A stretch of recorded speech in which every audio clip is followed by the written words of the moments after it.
This is Bob Cole, proud to tell you about Gary Lee Love. Born and raised in Georgia, he got his start in radio working his way up the ladder at small-town radio stations throughout the Peach State.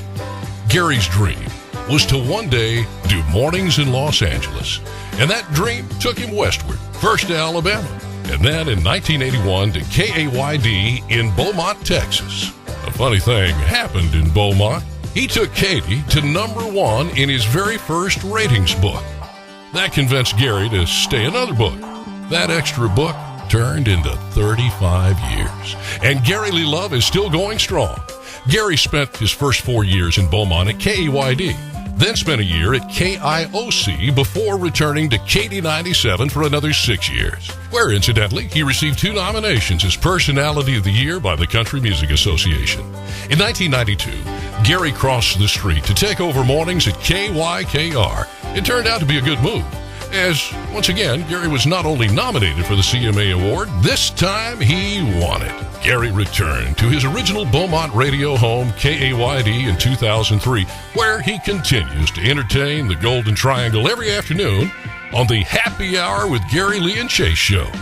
In addition to his daily program, Gary and his wife, Trish, also operate Love Productions, an ad agency and production company.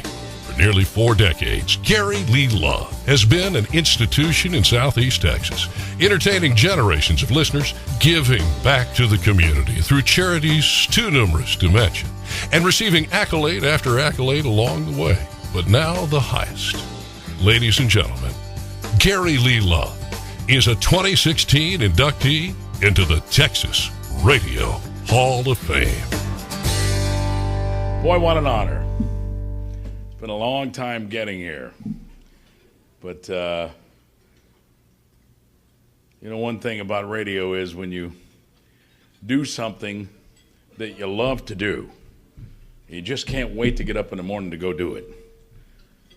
You sleep 2 hours after working a late night gig the night before, and you can't sleep because you're thinking about that first that comedy bit you're going to do in the morning, or the first thing you're going to say about the new George Strait song or whatever.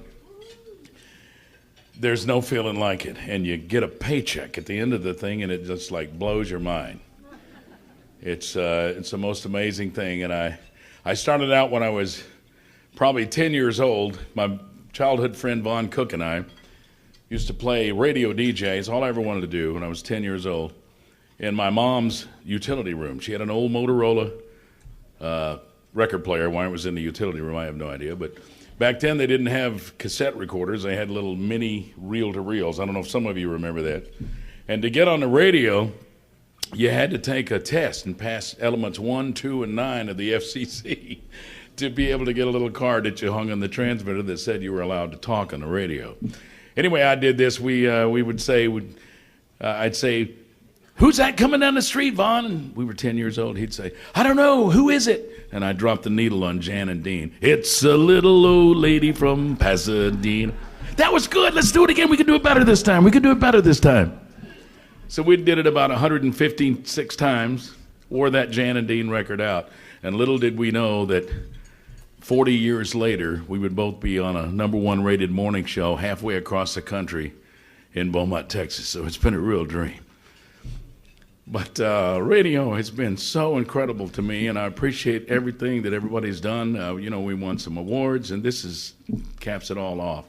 I want to thank my family, my kids, who made a lot of sacrifices over the years for me to do what I have to do to be in a radio career. There are sacrifices. Thank my lovely wife, Trish, who's with us. My son, Shane's here, by the way, from Austin. My wife, Trish, continues to support me and help me. Of course, she runs our advertising agency and continues to put up with all the stuff the hectic life that it is being in radio. And my sister Paula's here from Atlanta. I'd like to thank her for not killing me when we were kids. But it's been a great ride. I've got to do a lot of things from broadcast live to stations back here in Texas on the CMA red carpet with my television company, and we sold it to TV stations back here in Texas. I've been on talk shows. I've had roles in movies. It's just endless, all the doors that have been open. And now I do a thing called the World's Game Show, which I'm the Ed McMahon. I'm the sidekick and the announcer for a guy named Dave McGee, who also I met through radio, doing a character. And Hawkeye was the first one to have him, by the way. You'll see him here in a few minutes. KSCS. He and Terry Dorsey called the Deacon Paul Brown. And so I'm working with him. I'm doing another show this afternoon at the WinStar World Casino. So anyway, a lot of things opened up over the years. I want to thank everybody. And boy, what an honor. You think about Cronkite and Donaldson and Dan Rather and George Carlin and Wolfman Jack and Willie Nelson and the Big Bopper, and it goes on. And it's really an honor to be here. And by the way, thanks to Mr. Mike McVeigh, who came out from Atlanta, by the way. I was so privileged to meet him. I've known about him for years and never got to meet him, and he's here with us tonight. So thank you so much again. You know, when you think back about it, I think about how lucky and how fortunate I've been to be in the radio field. You know, I never told him this, but I would have done it all for free. Thank you very much.